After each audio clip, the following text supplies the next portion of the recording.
morning, my name is Mahib Grewal. From a really young age, I have wanted to be a doctor, but now my dream has clarified and I really would love to become a physician scientist. And this aspiration of mine really stems from the amazing experience that I had in my lab over the last 2 summers. So my lab uses zebrafish to study liver disease and liver development, and I specifically focused on hepatocellular carcinoma, which is abbreviated as HCC.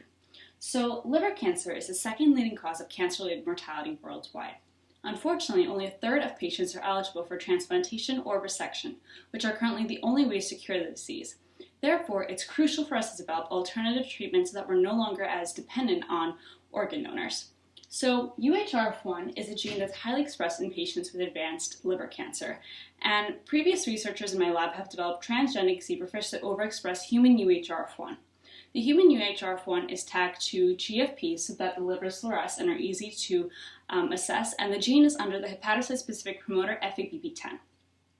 So it is currently known that in these zebrafish, tumors develop by 15 to 20 days post-fertilization. And during my first summer in the lab, I found that UHRF1 overexpression leads to senescence at 5 days, and I saw the onset of tumor genesis at 10 days. So the goal of my current study was to investigate how tumor genesis actually occurs following senescence in these UHRF1 overexpressing zebrafish. So just to go over a little bit of background, epigenetics is a study of heritable changes in gene expression that are not caused by actual alterations to the DNA sequence. In other words, they are not mutations and they're reversible. Now, DNA methylation is a key epigenetic system, and in this process, UHRF1 recognizes hemimethylated DNA and recruits DNA methyltransferase, or DNMT1, to maintain methylation. So to briefly summarize my previous findings, I found that UHRF1 overexpression is inversely correlated with hepatocyte cell division. So essentially, at 5 days, I saw that the level of UHRF1 overexpression was at a peak, while cell division was at a minimum. This is suggestive of senescence. At 10 days post-fertilization, I saw that the level of UHRF1 had decreased while there were some cells that were beginning to divide, but many of them were abnormally shaped. Now, this was really surprising because in the context of cancer, senescence is known to be a tumor-suppressing mechanism. So I was really curious to figure out how the tumors could actually be developing after this senescence stage occurs. So my hypothesis was that UHRF1 overexpression leads to senescence at 5 days, and then tumor genesis occurs at around 10 days. And between 5 and 10 days, I hypothesized that some senescent hepatocytes either re-enter the cell cycle, or there must be some hepatocytes that do not actually senesce. So in order to investigate this transition, the first thing I wanted to do was determine how long the senescent stage actually lasts. So I worked with wild-type or genetically unaltered zebrafish as my control, and I compared them to the UHRF1 high or human UHRF1 overexpressing zebrafish. So the first thing I did was a BRG washout experiment. Now, BRG is a synthetic nucleoside used to tag cells that are dividing. And essentially, the BRG incorporates into the newly synthesized DNA during the S phase of replication. Now, the BRG signal of a BRG tagged cell gets diluted as it divides more and more. So in other words, in a senescent hepatocyte, the BRG signal will remain constant, versus in a normally dividing hepatocyte, the BRG signal will get diluted with each consecutive division. So last year, I had done a BRG treatment for 1 hour. And this summer, since I had the opportunity to really optimize my procedure a little bit more independently, I decided to try 6 hours so that I would have a larger sample of hepatocytes to actually track through 12 days post-fertilization. So the first thing that I did was I treated about 100 zebrafish with BRG for 6 hours when they were 3 days old. Of these treated zebrafish, I fixed 10 wild-type and 10 UHRF1 high zebrafish at 3 days, and of these treated embryos, I treated 10 wild-type and 10 UHRF1 zebrafish at 5 days. My mentor fixed all the zebrafish that were older than 7 days post-fertilization, so she did another 10 and 10 at 8, 10, and 12 days post-fertilization. I then conducted immunofluorescence on all these fixed zebrafish in order to detect the BRG. I then dissected the livers out of all the fixed zebrafish and analyzed them with a confocal microscope. So these first 2 graphs represent what I found in the first part of my study. So taking a look here, so essentially I gauged the BRGU signal based on the percentage of BRGU positive hepatocytes. So in the wild-type livers, I saw about 30% at 3 days, and then 0% by 5 days, and 0 for the rest of the time points. This suggests that between 3 and 5 days, cells were dividing normally. Thus, they were losing their BRDU signal. However, if we take a look here in the UHRF1 high livers, there was a relatively high percentage at 3 days of about 25.7%. It then decreased significantly down by 5 days to 10%. However, between 5 and 10 days, there was no significant difference between the BRDU signal.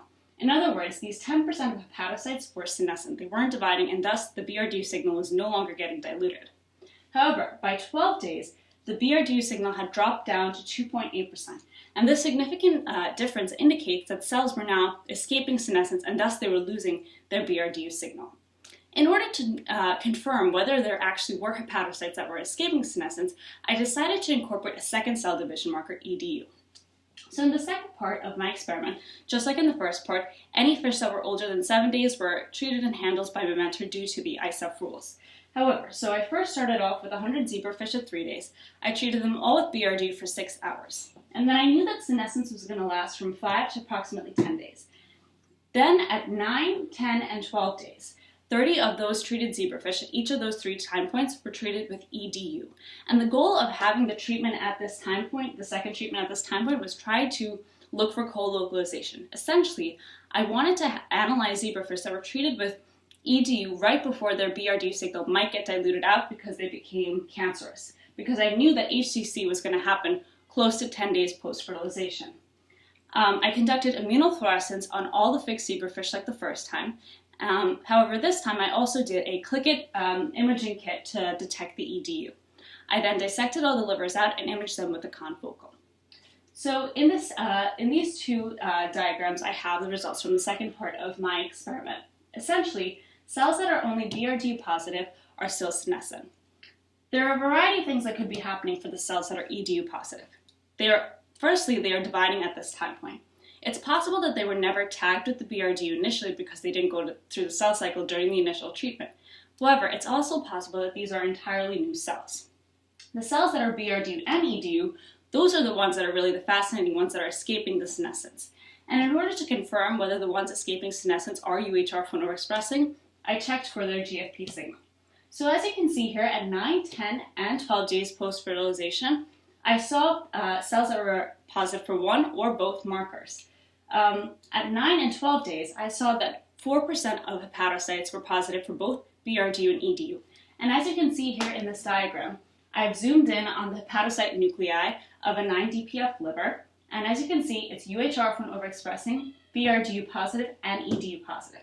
This means that it's escaping senescence, and this is the first time the natural circumvention of senescence has ever been shown in an animal model. Now, just to go over a few limitations of my study, the combination of immunofluorescence and fluorescent microscopy, while allows for amazing visualization, is susceptible to photobleaching. However, to minimize the effects of this, I only kept each liver under the confocal for a max of 3 to 4 minutes based on what I had done during my first summer in the lab. In the future, it would be great to complement my findings with cell cycle assays that analyze the different genes that are expressed during the different phases of the cell cycle. Additionally, it would be very important for us to take a look between 5 and 10 days at macrophage activity and tunnel staining to see if any cells are actually dying. And the next goal with my work would probably be to figure out which types of cells actually are found in the tumors. In other words, are they just EDU positive or are they possibly BRDU and EDU positive? So overall, between the senescence and the tumorigenesis stage, I found a combination of events occurring. Some cells were still senescent. There were some that were most likely newly dividing from progenitor cells. And most interestingly, there were some hepatocytes that were escaping senescence. And these findings could definitely allow for ultimately the discovery of new treatments that target epigenetic pathways. Specifically, once we know which types of cells are found in the tumors, those cells can be targeted beforehand. So providing new insight on the role of UHRF1, this study will hopefully advance the discovery of treatments for liver cancer. Thank you so much, and I'd be happy to answer any questions that you have.